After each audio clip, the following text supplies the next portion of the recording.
Hello and welcome to Sidereal Insights Astro Update for January 31st, 2021, where we're going to explore the astrology of the current planetary transits across the heavens from a Western sidereal perspective. And so what I'm going to do early on is kind of recap a few recent transits that we've had, including the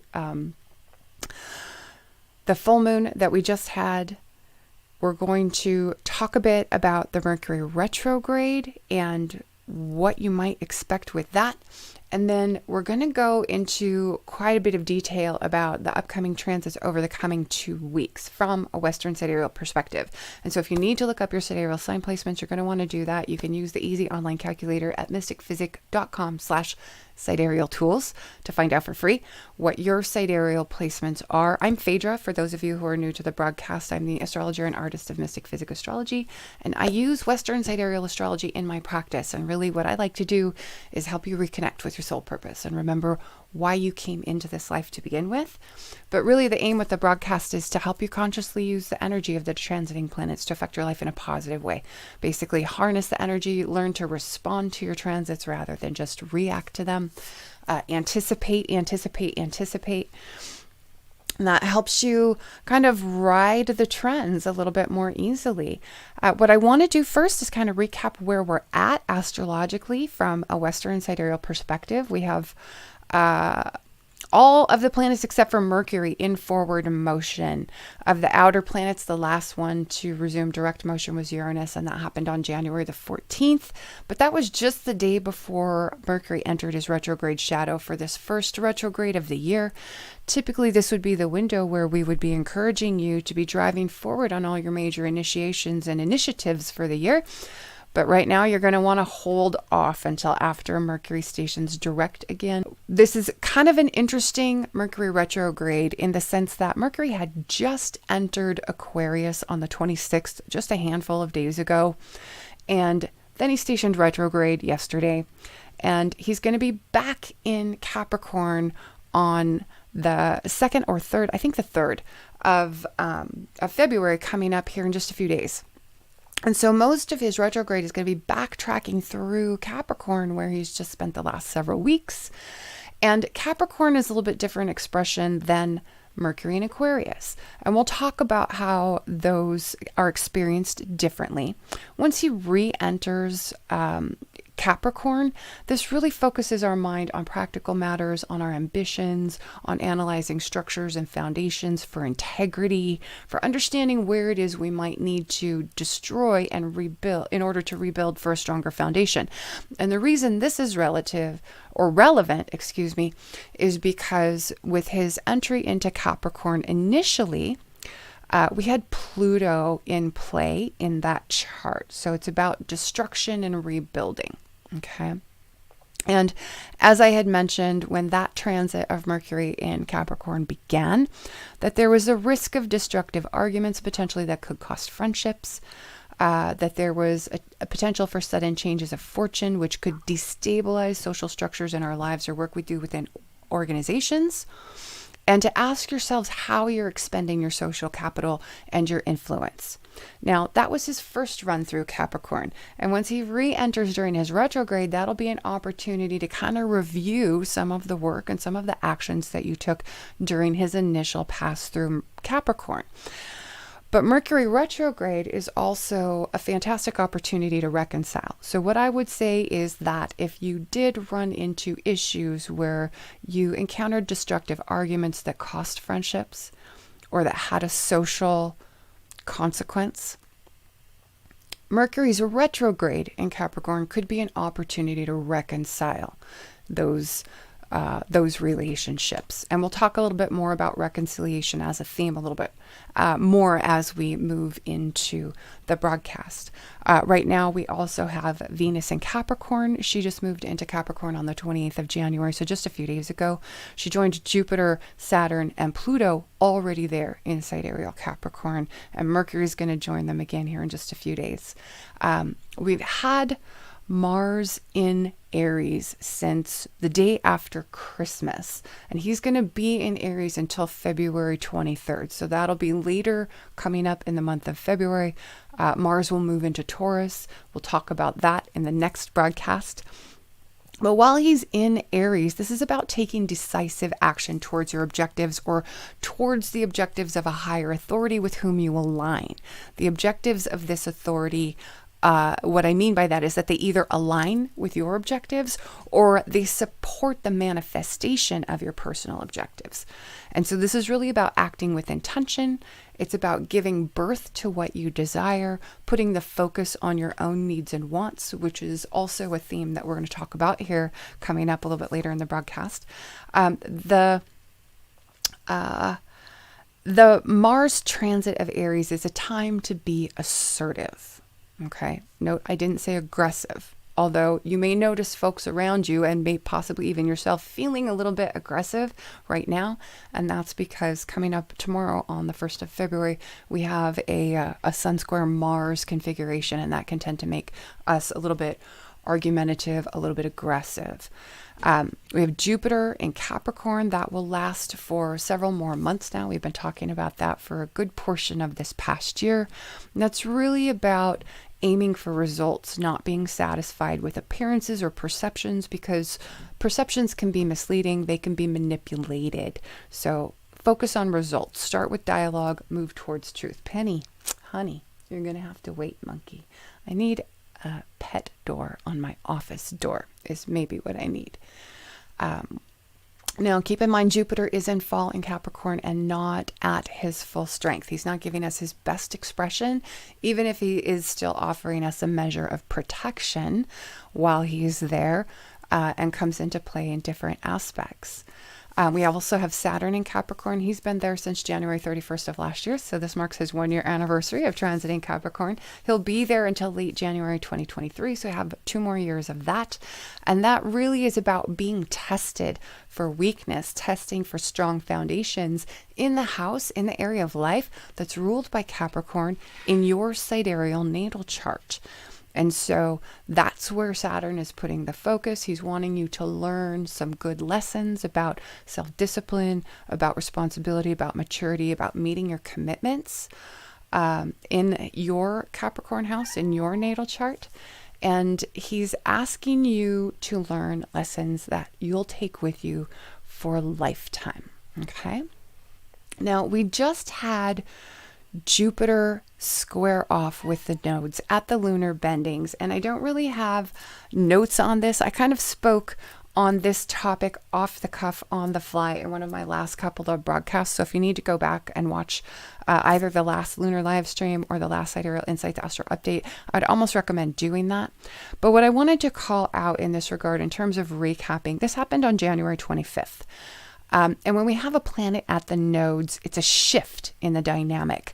And it's basically, you can look at it as almost like the point of no return, in the sense that there's no going back. And usually it will trigger kind of a crisis type of energy. And in this sense, it's like a break point or a breakthrough that you may have around themes of disappointment, disillusionment, deception. Where have you been making yourself a martyr? Would be a good question to be considering right now. And taking a good strong look at, what are you willing to sacrifice in the pursuit of your dreams? Those things that you pray for to happen in your life, right? This can potentially be about tests of faith. Okay. We've also still got eclipse season active, the late 2020 eclipse season active through mid-February. So just kind of be aware. We just had our last new moon, and our last full moon. And this can activate, this would be the final activation of the November 30th lunar eclipse in Taurus. For those of you who are affected by that, if you need to go back and watch that video, I've included a link in the video description where I get into a little bit more detail about that particular eclipse. That's the November and December 2020 eclipse season critical dates and degrees.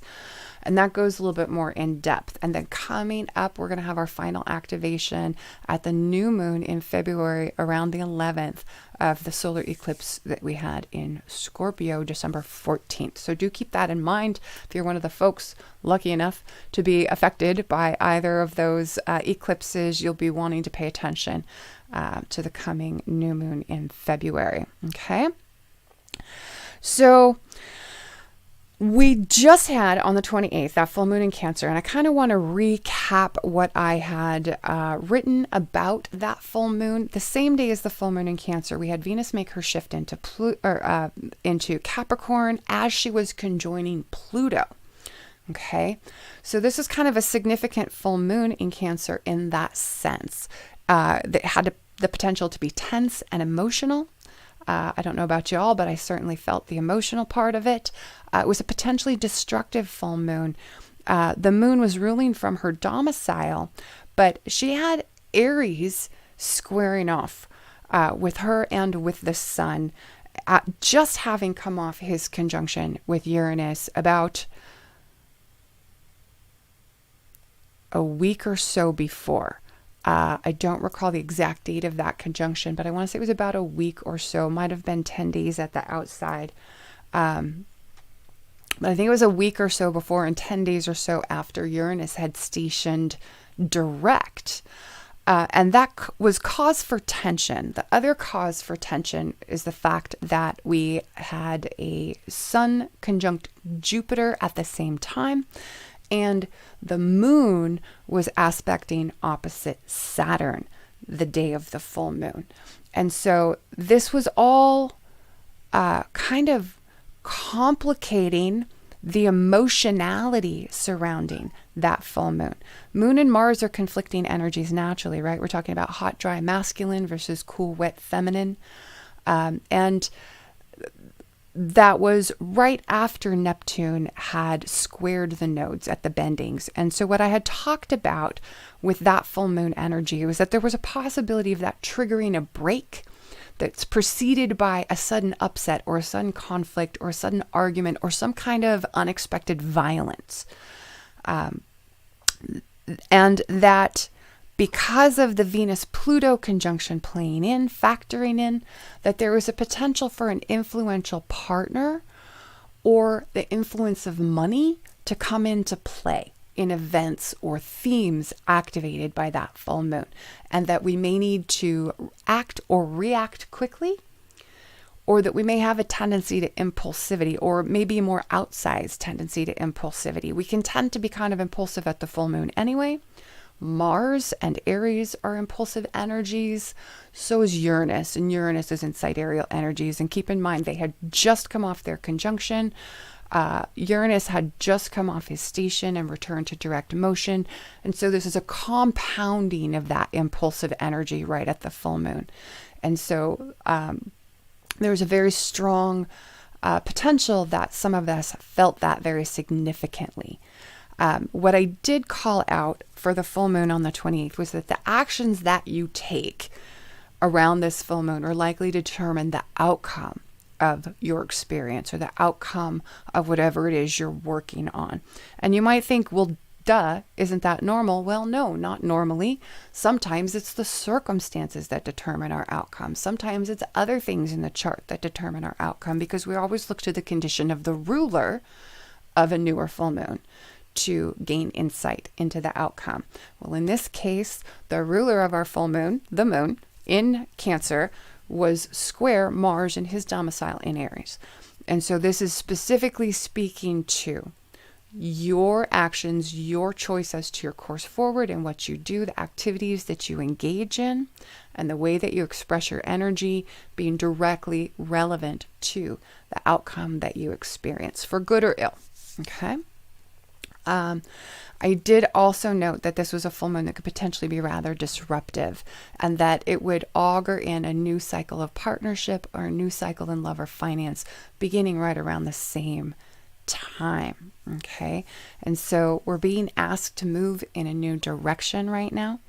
And especially as Mercury retrogrades, I think that's kind of an opportune thing, because if you're going to move in a new direction, it's a really good idea to take a step back and take a closer look at what you've been doing up until this point and where it's brought you until now. And is that really the direction that you wanted to be headed? Is it really where you were hoping to go? Because if not, this is a perfect opportunity to kind of reassess, maybe pivot, maybe take a different path forward and work towards an outcome that's more in alignment with what it is you want to be manifesting, what you want to be achieving in life, or what you want to be experiencing. And we're going to talk about that a little bit more as we get into the coming transits as well. Okay. So on the 30th, just yesterday, Mercury stationed for his first retrograde of this year. And that explains a lot of the technical issues that I had today as we've gotten ready for the broadcast.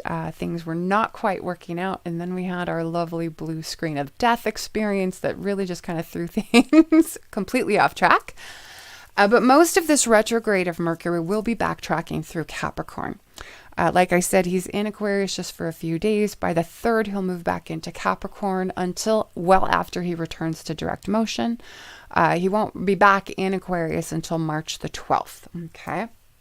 And that'll happen right before the Aquarius new moon on March 13th, which will be lovely timing because that new moon will activate Mercury in Aquarius for us. That'll give us a little bit greater access to that Aquarian energy. But Mercury retrograding through Capricorn, as I was saying earlier, this is an opportunity to review and rework any Mercury-related activities that you've been dealing with or working on or initiating during the month of January. Okay, this is a time to make tweaks and adjustments and course corrections. It's also an opportunity to reconcile, as I was saying, with those with whom we may have had a falling out, especially since he first entered Capricorn on January 5th. Okay. His retrograde will also take him back into conjunction with Jupiter on February 14th. Okay. And again on March 5th, once he returns to direct motion. Okay. Let's see. We have coming up tomorrow, this is a bit of what I was talking about, that Sun square Mars energy, that tendency towards aggression. This is kind of testy energy, if you want to call it that. Activities or actions that we take near this day could affect our status. They could affect public image or career. These are doings that get a big reaction, but not necessarily the desired reaction, okay? So that's something to keep in mind. This is the energy of causing a stir.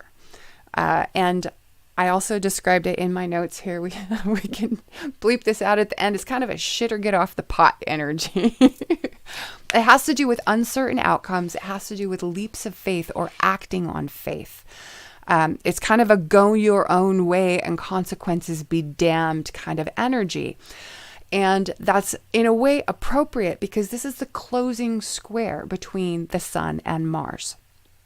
So this cycle, this Sun-Mars cycle ends October the 7th, 2021, so much later this year. It began September 1st, 2019. So it would be a really good idea to think back to early September, 2 years ago. What themes were active in your life then? How were you feeling? What was going on for you? Were there any activities that you were just kind of beginning at that time? Or initiations that you were making around that time? And have a look at that. Have a look at where you've come so far. A square energy is a crisis point kind of energy, but this is the final crisis point of this cycle where it's really asking you to examine, is this where you wanted to be? Because you only have the very closing square to work towards finally achieving the outcome that you had in mind when you began. And because Mercury is retrograde, it's worth also considering that outcome that you had in mind when you began. Is it still relevant for you, or have things changed? Has your life changed? Have circumstances changed such that maybe that outcome that you had in mind when you began is no longer relevant, and maybe now there's a new, more updated outcome that you need to be working towards, and maybe some of the things that you've done along the way need to be adjusted or tweaked as you move forward between now and October the 7th. Okay, so this is a longer term cycle, and it's it's the final crisis stage in that longer term cycle. Okay. Mercury re-entering Capricorn. When Mercury re-enters Capricorn, this is really kind of about understanding or getting clarity around the needs of the self versus the needs of the other. Okay, this is about re-examining your own wants, your own needs, your own desires versus those of the partner, your partner. Could be in love, could be in business, could just be other people in your major life relationships, and whether or not your wants, needs, and desires are really in alignment with your partner's wants, needs, and desires. Are you on the same page in life? Are you working towards the same thing? If not, do you need to reconnect? Do you need to readjust? Do you need to let each other go? Are your wants, needs, and desires even reconcilable, or have you grown apart? So these are some valid questions, and it's relevant to all of your long-term relationships, whether they have to do with love or business or money. Okay? Or another way that we can approach this is around re-examining the wants, needs, and desires of the home and family life versus the career, the professional life, and whether those are in alignment and whether those are in balance. Okay. So this is an opportunity to kind of review, to kind of re-examine, to kind of recalculate until February 21st, when Mercury finally stations direct. And then you have from the 21st until March 12th, while Mercury kind of hashes back over Capricorn, to begin implementing any necessary changes that your re-examination might uncover as being necessary. Okay. And this is especially true for folks in two different types of situations. It's especially true for those who are in a relationship right now, or who are considering starting a committed relationship or ending a relationship. And on the other hand, it's true for those who are considering starting a family, or who have a family, or those whose children are now grown and independent, and you're beginning a new phase of life. Career may now be your primary focus if that's you. Okay. And so this is about examining, like I said, the wants, needs, and desires of home and family life versus career, the wants, needs, and desires of yourself versus your partners. Okay. One thing I do want to call out is any actions that you're taking potentially while Mercury is retrograde in Capricorn could very well end up in the public eye, and they could affect your home and family life. Okay. On the 6th, coming up, the end of the first week of February, we have Venus conjoining Saturn. So this conjunction is also conjunct to the transiting ascendant of the chart. So it's kind of an interesting chart to look at. It's about being disciplined towards your goals and towards your outcomes. It's about financial restraint and self-discipline. It's about focus on the long-term investments of money, of business, of love, and of partnership. It's about focusing on the long term, even at the expense of home and family sacrifice or disruption. Okay, because sometimes there are trade-offs, right? And what I want to call out is for you to note, this is not about the long-term past. It's about the long-term future, right? This is not about all that you have invested so far. This is about where are you investing your time, your effort, your love energy, and your money going forward, right? Mercury is retrograde, which means that this is a time for reevaluating and making changes where necessary. So don't escalate commitment to those things which are clearly not working for you, right? Don't escalate commitment into things that are not long-term viable for you, right? Basically, don't throw good money after bad, right? If we want to use a truism here. And remember that time is money. And if anything says time is money, like Venus conjunct Saturn, I don't know what says it, right? Venus conjunct Saturn should be reminding you that time is money, right?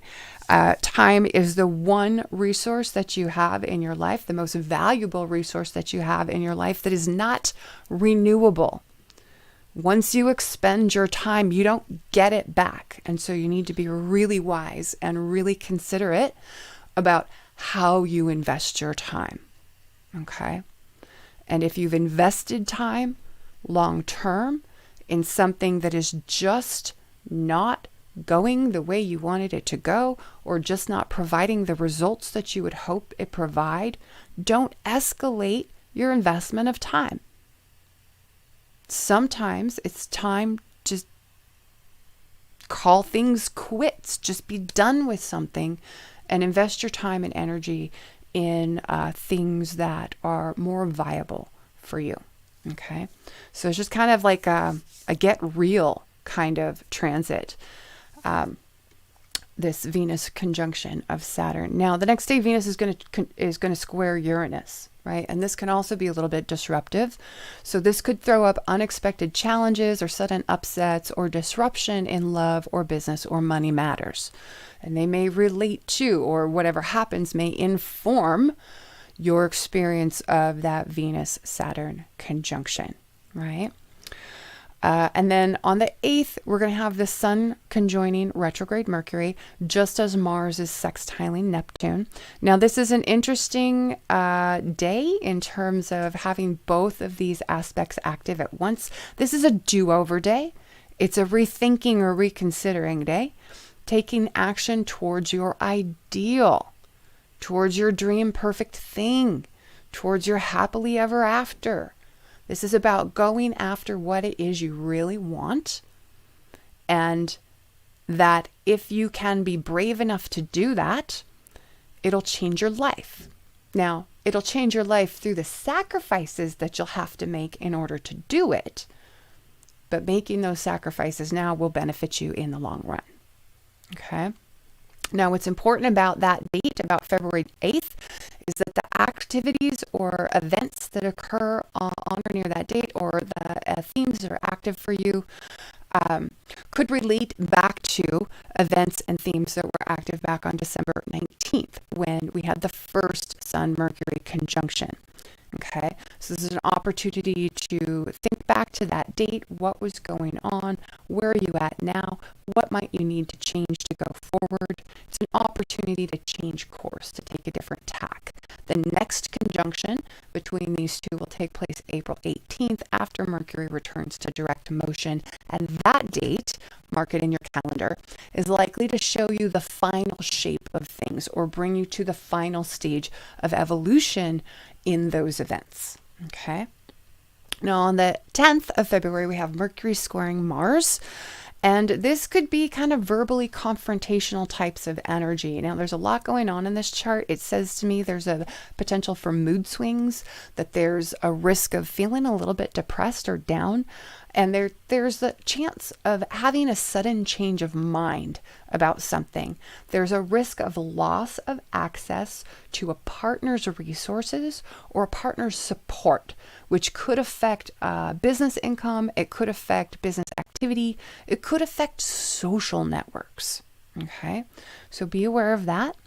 It also can cause us to say things that start fights or start arguments, and it might not even be intentional. It could just be something that you said that someone takes the wrong way, and suddenly, before you know it, there's a blowout.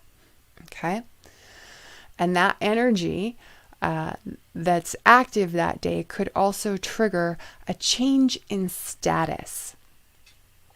A change in status or leaving a position. And I put position in quotes because I don't necessarily mean a job, but leaving a position, whether that's a mental position, an opinion, it could be a position within a family or a position within a relationship or a position within a social network, if any of that kind of makes sense. That could be how we experience that. Okay. And then finally on the, well, I guess not finally, we have a few other things to talk about. The new moon in Capricorn comes up on February the 11th. And with this new moon in Capricorn, it's kind of nice timing. We have Venus conjoining Jupiter. So if you wanted to celebrate your Valentine's Day a little bit early, that could be a lovely day to do it. That new moon takes place at 28 degrees, 14 minutes of Capricorn. The moon will be in detriment, so do keep that in mind. That full moon is really, that new moon is really about a break with tradition. It's about a break from the past. Okay? Potentially even about a breaking of commitment or a change to your daily life or daily routine or a sudden shift or increase in your workload. It's a challenging and difficult new moon, but one that will lead to a payoff in the end if you engage in it in a positive and fruitful way. It's a time to start anew towards your ambitions, but only once you've reconsidered whether or not you're really heading in the right direction, or whether or not the direction that you wanted to head in has changed. So it's an opportunity to give it another go, to kind of restart towards your ambition, but to potentially take a new tack if you need to as you do that. One thing that I would encourage you to do, having looked at this chart, stop overthinking, because that's only going to screw you up. The moon is in detriment. Stop overthinking. Okay? Follow your heart. This new moon really begs the question, and this is sometimes where we really need to get real with ourselves, begs the question, and how's that working out for you? Right? Oftentimes we tend to argue for our own limitations, for why we can't have what we want, why it's too hard, why it's too difficult, why we're stuck where we are, why we'll never get the things we truly desire. How's that working out for you? Right? If you've been committed to a course or a path or a plan, and you're not where you thought you'd be by now, or things don't look the way you'd envisioned them, and you don't plan on changing your tune or doing things differently or making a change of some sort, how's that working out for you? Right?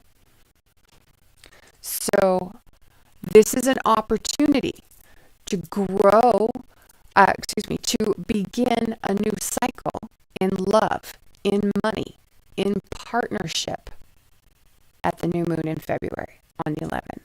It's an opportunity to grow your wealth and your relationships if you're willing to break with tradition, if you're willing to break from the past or break with the past and move in a new direction. It can bring you a change in status or a change in ambition. Okay?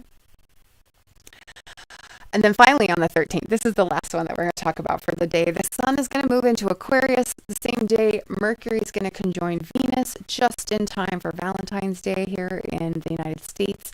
And Mars will sextile Neptune on the same day, February 13th. This is about moving towards what you've always wanted for yourself. Right? This is about reconciling with a lover.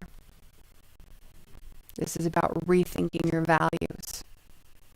How important is money and material satisfaction to you? Where do you find solace? What keeps you warm at night? It's an invitation to move towards what fulfills you, what you find meaningful. Okay? It's also an opportunity to reestablish a relationship or a partnership and to consider how can that give you access to new resources that you don't have access to right now. Okay? And then looking ahead from there, Mercury will station direct on the 21st of February.